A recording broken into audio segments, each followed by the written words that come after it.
عايزين نشوف الوصفه دي النهارده. تعالوا نشوف الوصفه اللي احنا هنعملها النهارده. دي الترند اللي طالع اليومين دول، بس مش عملناه زي ما كل الناس بتعمله. قبل اي حاجه بنصلي على الرسول عليه الصلاه والسلام، وبنقول تاج الذكر لا اله الا الله وحده لا شريك له الملك وله الحمد على كل شيء قدير، ونصلي على الرسول عليه افضل الصلاه والسلام. اللهم صل على سيدنا محمد واله وصحبه اجمعين، ولا حول ولا قوه الا بالله. وتعالوا بقى نشوف الترند. احنا عملناه بطريقه مختلفه شويه عن الترند نفسه، غيرنا بس المكونات. سوشيال لايك كومنت حلو زيكم. السلام عليكم، ازيكم عاملين ايه؟ اخباركم؟ هنعمل معاكم النهارده ترند جديد. الناس كلها بتعمله باللحمه، احنا النهارده هنعمله بالفراخ. هنشوف بقى افكارنا النهارده هتكون ايه.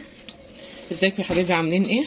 هنقول لكم المقادير. انا دول كيلو ونص فراخ. طبعا انا هعمل عشان اعمل منه كفته فراخ، وهعمل منه حواشي فراخ، حواوشي فراخ في العيش. بس هزوده بعد لما اخلص فلفل احمر وفلفل اخضر والكلام ده عشان يتماسك. وازود الكميه شويه. نص حطيت كوبايه برغل على الكيلو ونص. كوبايه برغل غليت ميه وحطيتها عليها وصفيتها وغطيت عليها وسبتها عشان مش هقعد اعصر وتنزل ميتها وتضطر الحاجه. عشان طبعا الصدور ما فيهاش دهون، حطينا 100 جرام دهنه. ممكن تحطي نص كوبايه زيت، وممكن تحطي معلقتين سمنه كبار على حسب الكميه. يعني انت لو عامله نص كيلو او ربع كيلو تحطي معلقه، لكن انا عامله كميه بالهنا والشفا اللي هياكل. 3 بصلات كبار عشان ده 3 انصاص، يعني كيلو ونص. 100 جرام دهنه. كوبايه برغل غسلها بميه مغليه ومصفياها، مسايبه فيها شويه ميه صغيره عشان ايه؟ تتشبع وتنفش شويه. يا جماعه في نقطه برضو، البرغل ده البرغل اللي بيبقى في الاكياس، لان البرغل اللي بيبقى فيه اللي بيجي من عند العطار فرد ده بيبقى فيه رمله. تمام، لا معلومه ولا نصيحه يعني. ودايما برضو لما تجيبوا برغل يجيبوا برغل في كيس، يكون مثلا حاجه تكون معروفه كده. وبعدين ممكن تحطي شويه بقسماط، وممكن ما تحطيش حاجه خالص، بس احنا بنزود الكميه. بنزود الكميه. معانا معلقه كبيره مرقه دجاج فوريه، ماشي. بس مش هحط ملح، هراعي هنا الملح. تمام. عندك بهارات كفته حطي اللي انت عايزاه. هنحط معلقه ثوم كبيره مفرومه. تمام. يبقى عندنا هنا بس 3 بصلات مفرومه، ثوم مفروم، برغل، مرقه ماجي. عندنا هنا دهنه وصدور كيلو ونص صدور فراخ. هنقلبه كله طبعا. لسه مش هحط ربع معلقه بيكنج بالصودا او معلقه بودر. الصودا بتحطي حاجه بسيطه خالص. ليه؟ عشان انا حاطه برغل هنا ما يلبكش، عشان ينفش، وعشان انا هعمل منها كفته. تمام. هحط كمان بيضه. تمام. هنقلب كله، هوريكم دلوقتي. بس هحط بعدين هنضربه في الكبه. استني بس عشان نقلب قدامهم. توم على حسب الرغبه، انا بحب التوم في الحاجه. تمام. هنقلب كله على بعضه ونضرب في الكبه يا حبايبي، وهنخلص ونقول لكم احنا هنعمل ايه تاني. حاجات بسيطه كلها. ممكن نجربي صدر فرخه واحد، جربي وتقللي الكميه في بقيه المكونات. ممكن تعملي من الخلطه اللي احنا عملناها دي برجر. ممكن تعملي كفته. ممكن تعملي صدور فراخ اللي هي احنا بقى هنعمل الترند اللي هو هنعمل الترند. هنعمل منها كذا صنف. دي مش هنعمله الترند، احنا هنجرب الترند لان اول مره نجرب. نجحت التجربه هنكمل في لحمه، في فراخ كده يعني. هنضربهم في الكبه هنضربهم ونرجع لكم تاني. تابعونا بقى حبايبي. انا عايزه اعزز من لونها شويه، فاحط شويه فابريكا. انا ما حطيتش، فهرش عليها اللي هي الكباب التركي ده الخلطه بعد ما ضربتها. انا ما عجنتهاش، يعني خليتها حرشه شويه، خشنه شويه. وحرشه او خشنه مش هتفرق. انا ما عنديش ورق زبده بأدهن. ده ورق كراسات، ورق رسم. هدهنه كويس جدا. ده ورق ابيض. ورق رسم عشان يتحمل. هدهنه كويس جدا، وهاخد القطعه اللي انا عايزاها مثلا اهي، وهفردها، وهعوص ايدي من الزيت وافرد. مش مهم مردانه ولا بتاع اللي بيقولوا عليها دي اللي بتهرب نشابه ولا حاجه، لان هي سلسه يعني.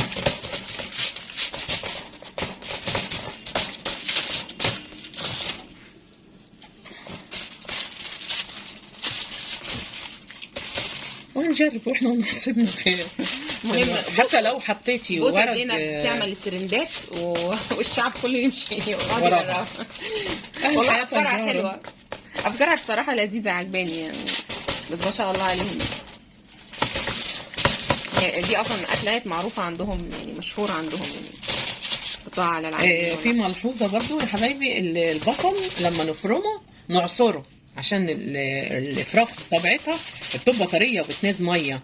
مش كفايه عشان لما تلم وكده مش في زياده طالعه من الجنين. هترجي على قد ما تقدري الدهن، حتى لو دي ورق زبده يندهن. الناس يقول لك لا مش لا يندهن. وبعدين لف الاول الورقه مش الفرن، لف الورقه كده لفيتيها بالعكس شكلها كده بتكون.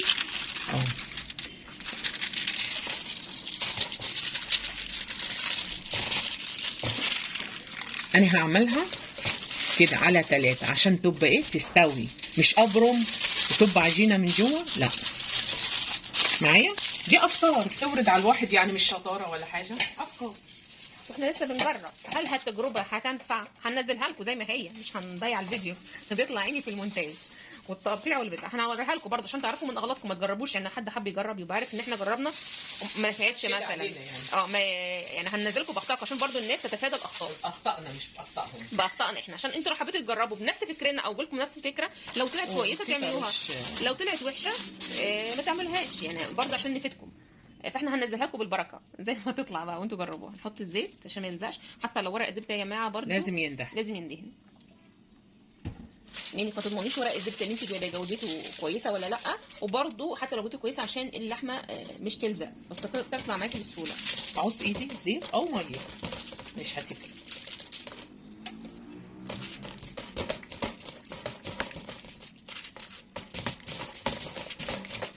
الحواوشي جراله ايه؟ كنا عملناه في ثواني وخلص. احنا بنمشي ورا الترندات، واي ترند يطلع هوب كله بس. احنا يا دوبك لسه امبارح بنقول يلا نعملها بالفراخ، يلا نعملها بالفراخ. ما شاء الله لقينا ما شاء الله كان اليوتيوب بيسمعنا وبيتصنت علينا، لقينا ما شاء الله في حد عاملها بالفراخ. بس احنا فعلا والله ما كناش شفناش حد عاملها قبل كده بالفراخ. احنا قلنا هنعملها بالفراخ لان احنا يعني مش عايزين نعمل لحوم وكده، مش ما بناكلش لحوم عشان يوريك اسيد عالي كتير. فاحنا قلنا هنجربها بالفراخ بقى عشان نعمل الترند، يعني مش هنمشي بالترند يعني. هنرش عندك بابريكا حطها مباشره وقلبي على الخلطه. احنا بس نسينا نعملها وقلنا هنعمل على الكميه اللي احنا عايزينها بس. كده 3 على 3 هنقفلها كده من الجناب كويس. لا مش لازم تنقفل من الجناب ده عشان هي اكبر من الصينيه. طبعا زي ما انتوا شفتوها كده هنعمل الباقي وبعدين هنوريكم لما نخلص وهندخلها الفرن. طبعا كل واحده على حسب الفرن بتاعها، ما اقدرش اقول لك حطيها على فرنك ايه ولا فرن ايه، ان فرني غير فرنك. بس انا هي عايزه نار حاميه، فرن كهرباء. فرن احنا بالنسبه لنا احنا فوق وتحت، وهنحطها في النص اعلى درجه حراره. ده هو النص كيلو بيطلع 3 لفات كبار على فكره. انا هعمل كده 3 لفات اللي هو النص كيلو. ممكن تاكلها مع رز، مع عيش، مع سلطه، وده على سندوتش تاكلوها، تعملوها زي الشاورما، زي صفايح اللحمه، براحتكم بقى. طبعا الدهون اللي هتنزل منها مش بنرميها، نعمل بيها محشي. انا برميها نعمل بيها محشي يا حبايبي، اوعوا ترموا حاجه. دهون الفراخ يا جماعه ما تنزلش، دي مش فراخ، ده دهون احنا حاطينها دهنه عاديه ودهنه ضاني. المعلومه برضو دهون الفراخ بالذات، دهون الفراخ اللي بتبقى في الجلد والحاجات ديت يا جماعه ما بتنزلش من سهوله من الجسم ومضره. خلاص يا دكتوره. مش دكتوره بس يعني سمعنا وعرفنا. ماشي، احنا ونصيبنا بقى على الترند الجديد ده. يا فاضت يا ثابت هنوريها لكم كل ما في. هنا يا جماعه اهوت حطيناهم مرصناهم في الصينيه. اللي عايز يشوي اي حاجه بس نقطه زيت عليهم كده. حطينا طماطم وفلفل، فلفل رومي وفلفل حار دي على حسب بقى تحطوا بصل، حطوا بصله معاها عادي، مش هتقول لا. وندخلها الفرن. انا هحطها قرب الشوايه عشان هندي اسرع. بري احنا هنا قرب الشوايه، قرب الشوايه لحكمه برضو. احنا الفرن بتاعنا فيه مشكله في الحراره شويه، ضعيف شويه، فبالنسبه لنا فوق هتبقى اسرع ان شاء الله. ده الخضار اللي اتشوى في الفرن ما شاء الله.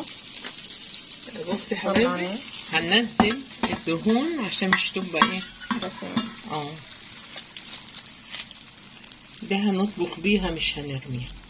ممكن تطبخي بيها خضار يكونوني، وممكن تعملي بيها محشي تبقى تحفه تحفه تحفه. دهون هولندا. بسم الله الرحمن الرحيم. كده بالعرض كده فوق. طبعا مولعه نار، يكفينا شر النار وعذاب النار. استنى ما تبرد شويه ولا ايه؟ هي دي الترند يا جماعه اللي هم طالعين فيه بتاع اللحمه، بس ده بتاع ايه؟ الفراخ.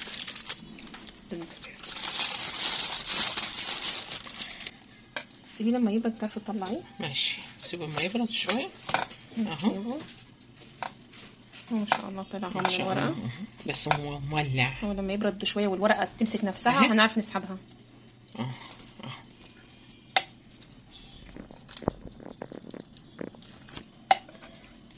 بقول لك ايه، هو بقاله ساعه الا ربع، وكان عايز له 5 دقايق كمان، ممكن احطهم برضو بعد لما اعتقد يعني. طب ايه الغرض يعني ان احنا نلفها وبعد كده نقطعها؟ هتبقى زيها، هي تغيير. واحد مكان فردها في الصينيه ودخلها الفرن وخلصنا. دي حاجه ودي حاجه، مش هيطلع نفس الطعم يعني؟ لا طبعا، دي سبحان الله اختراع. حاجه ولها طعم، تغيير. طبعا ورق الزبده ممكن يكون اسهل في الطلوع، بس احنا ما كانش عندنا ورق زبده، فالجيش مش بنقف عند حاجه يعني، كلها الجيش قال لك تتصرف. احنا هفضي الباقي ونرجع لكم تاني. هنوريكم الشكل النهائي ليه. حابين اوريكم الفكره ان هو الترند ينفع في الفراخ، ولما حطينا برغل برضو عليه نفع، ما قالش لا. عايزين بقى اللون الاحمر بتاع اللي طالع الناس كلها بتعمله فيه، حطوا بابريكا عليها وانتوا بتعجنوها في الكبه، او قرن فلفل احمر. هيطلع تحفه. هنكمل ونرجع لكم تاني. ما شاء الله تبارك الرحمن، بألف هنا. ما شاء الله ورقيقه والسمك بتاعها ما شاء الله زي ما بتيجي في الترندات اللي احنا طالعين فيها اليومين دول دي. اهي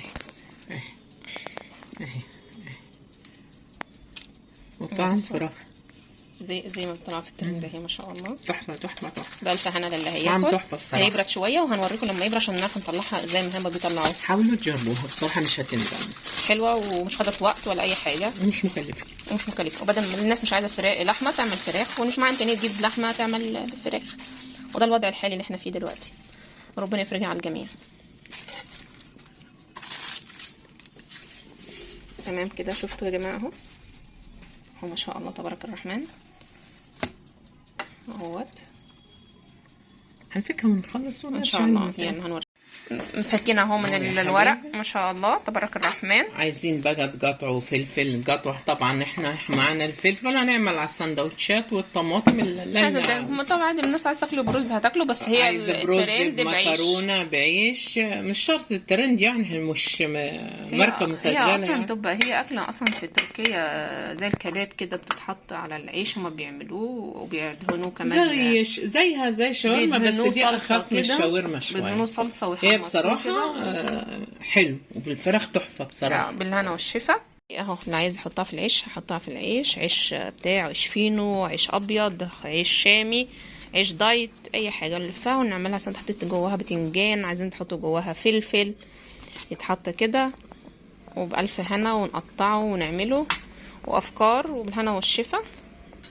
متنسوش بقى كومنت حلو زيكم، ونشوفكم على خير في وصفه جديده. يلا سلام.